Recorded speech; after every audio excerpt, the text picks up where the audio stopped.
Good afternoon. This is All India Radio and I am Abhishek Mukhopadhyay with the Midday News.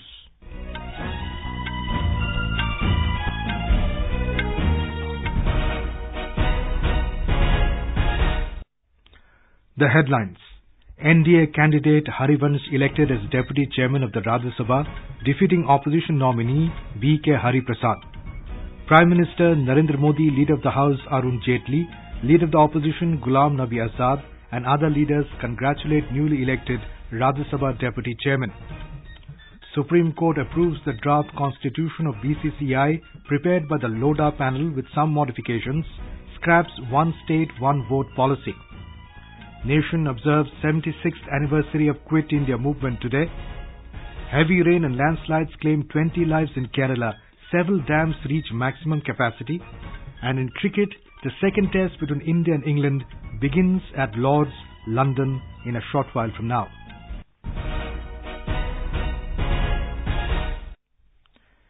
NDA candidate Harivansh has been elected as Deputy Chairman of the Rajya Sabha, defeating opposition nominee B.K. Hari Prasad.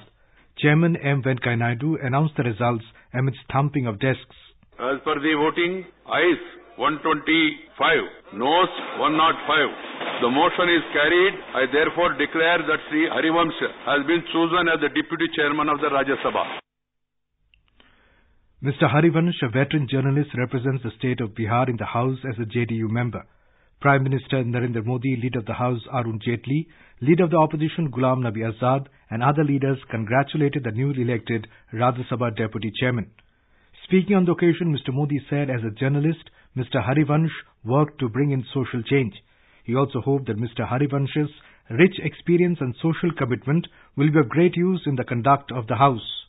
Harivansh ji उस कलम के धनी हैं जिसने अपनी एक विशेष पहचान बनाई। एक सांसद के रूप में आपने सफल कार्यकाल के अनुभव सबको कराया है। मैं सदन के सभी महानुभावों का, सभी आदरणीय सदस्यों का इस पूरी प्रक्रिया को बहुत उत्तम तरीके से आगे बढ़ाने के लिए और उपसभापति जी को मुझे विश्वास है कि उनका अनुभव, उनका समाज कार्यों के प्रति समर्पण, समाज के बिल्कुल नीचे के स्तर के लोगों से जुड़े हुए महानुभाव आज हम लोगों का मार्गदर्शन करने वाले हैं। मेरी तरफ से उनको बहुत बहुत बधाई।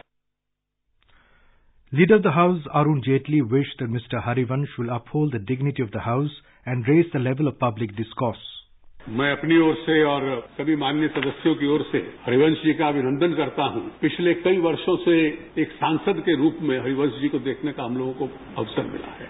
उनकी जो अपनी बैकग्राउंड रही है, लेखक रहे, संपादक रहे, बैंकर रहे, उस सब का उपयोग करके वो जब भी सदन में बोले हैं तो पूर्ण तैयारी के साथ बोले।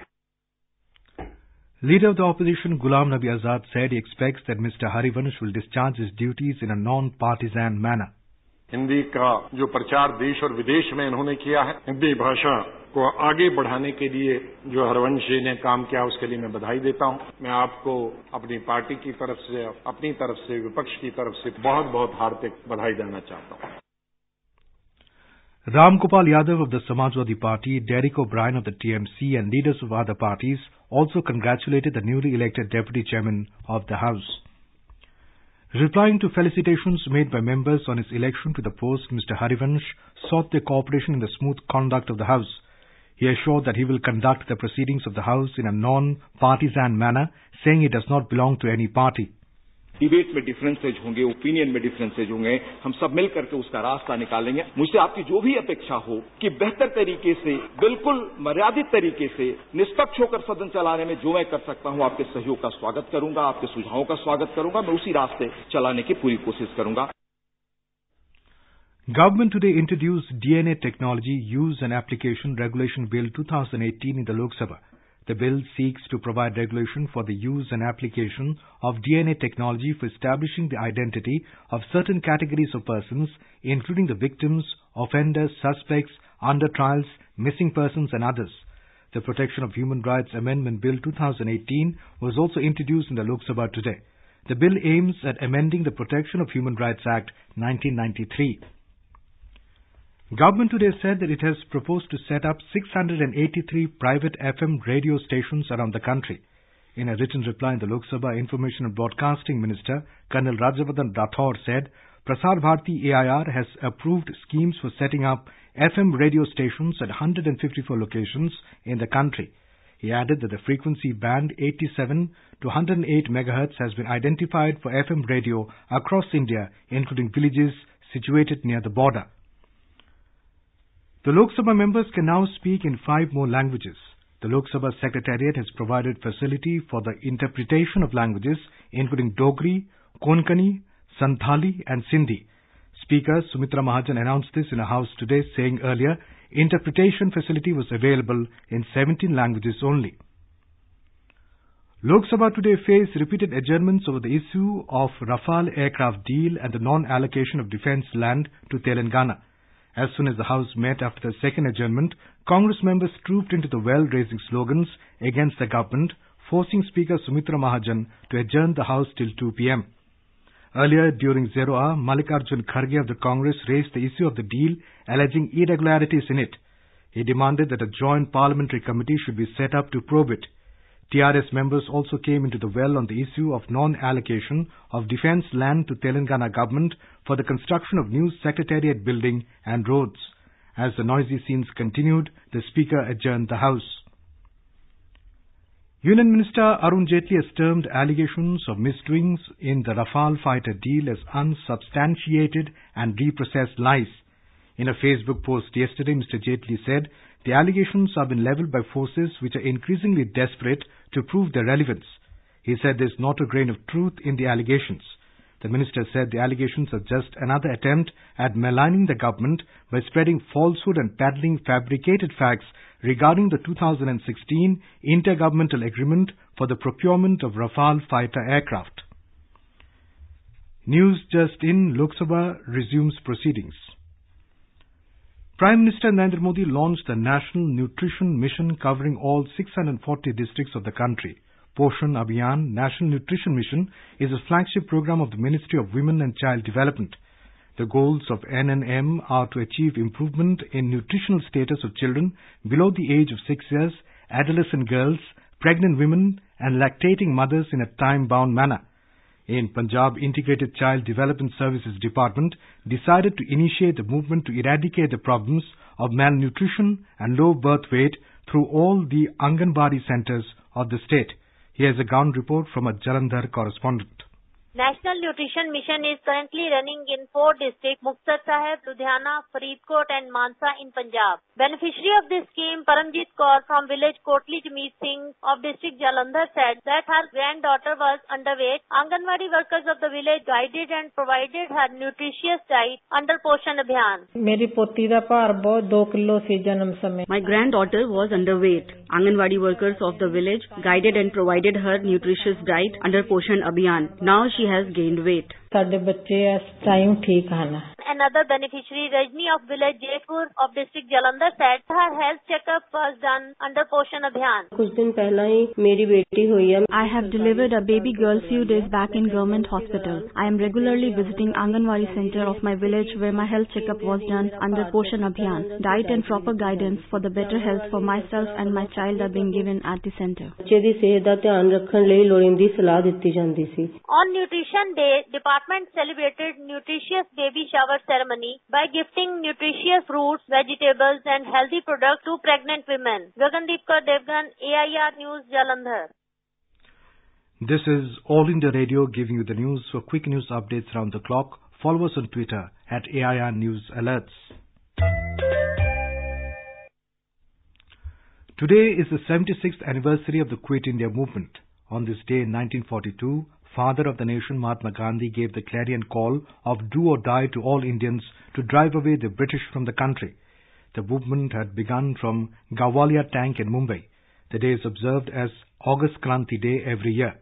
To mark the day, the News Services Division of All India Radio will bring you a special live bilingual radio bridge program tonight on New India and Relevance of Freedom. It can be heard on the FM Gold channel from 9:30 p.m. In the program, experts in a Delhi studio will interact with the experts sitting in our studios at Mumbai, Chennai, Guwahati, Jaipur, Jammu and Lucknow. Our correspondent reports that President Ramnath Kovind will host the freedom fighters at an at-home reception at Rashtrapati Bhavan this evening. President Ramnath Kovind remembered all those who sacrificed everything for the independence of the country. Vice President M. Venkaiah Naidu appealed to the fellow countrymen to vow to free country from poverty, illiteracy, malnutrition, corruption, casteism, terrorism, and run campaigns against social evils individually and at community level. Prime Minister Narendra Modi on Twitter shared a poem on Quit India by former Prime Minister Atal Bihari Vajpayee. It was published in 1946 in Abhyudaya newspaper. Mr. Modi also shared pages from a report filed by the colonial administrators which showed how Mahatma Gandhi shook the foundations of colonial rule and accelerated the journey towards freedom through the Quit India movement. With Shashank Kumar's report, Aarti Rana, AIR News, Delhi. Maratha agitators disrupted road traffic in several parts of the state as part of the state-wide Bandh called today, demanding reservation for the community in jobs and education institutes. Thane and Navi Mumbai has been completely excluded from today's Bandh. Maharashtra police have stepped up security so as to maintain law and order. Heavy rain and landslides have claimed 20 lives in Kerala. Maximum 11 deaths were reported from Idukki district. Chief Minister Pinarayi Vijayan has convened a high-level meeting to review the situation. Alerts have been issued to the people residing on the banks of the rivers. More from a correspondent. Landslides were reported in many parts of Wayanad and Kannur districts. 2 teams of National Disaster Response Force have been moved to Kozhikode district, and the state has also requested Centre to send 2 more teams to northern Kerala. Meanwhile, with water level reaching the maximum capacity, the shutters of many dams were opened in Kerala. The shutters of Idamalayar Dam in Ernakulam district was opened early morning today, and people dwelling in the area have been alerted and informed that the water level in Periyar River will increase. Following the heavy rains in Western Ghat regions, shutters of Sholayar, Peringalkuttu, Parambikulam and Malampuzha dams were also opened. This is Shamila for AIR News from Thiruvananthapuram. 22 people died and thousands were left homeless in Niger after torrential rains caused heavy flooding. Niger's Minister for Humanitarian Action said the floods have destroyed more than 3,000 homes and nearly 4,000 hectares of crops. Livestock has also been lost and drinking water supplies have been affected. Japan is observing the 73rd anniversary of the atomic bombing of its southwestern city of Nagasaki today. A ceremony was held at the Peace Park this morning to mark the day. United Nations Chief Antonio Guterres took part in the event. He became the first UN chief to participate. He was joined by Prime Minister Shinzo Abe, the survivors of the attack and the families of the victims. The Supreme Court today approved the draft constitution of BCCI prepared by the Lodha panel with some modifications.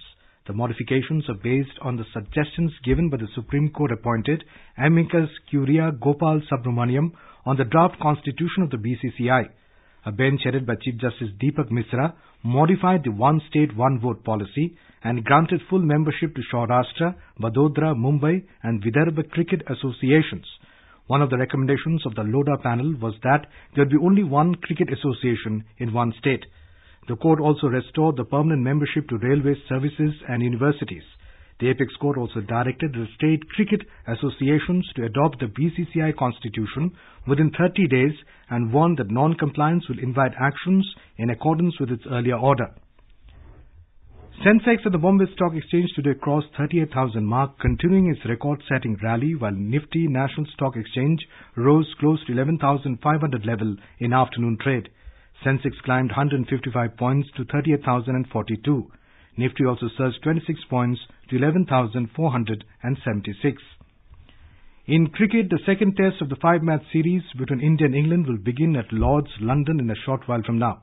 The match will start at 3:30 p.m. England are currently leading the series 1-0.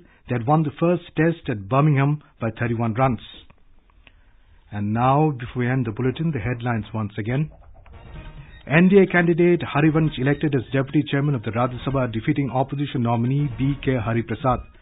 Prime Minister Narendra Modi, Leader of the House Arun Jaitley, Leader of the Opposition Ghulam Nabi Azad and other leaders congratulate newly elected Rajya Sabha Deputy Chairman.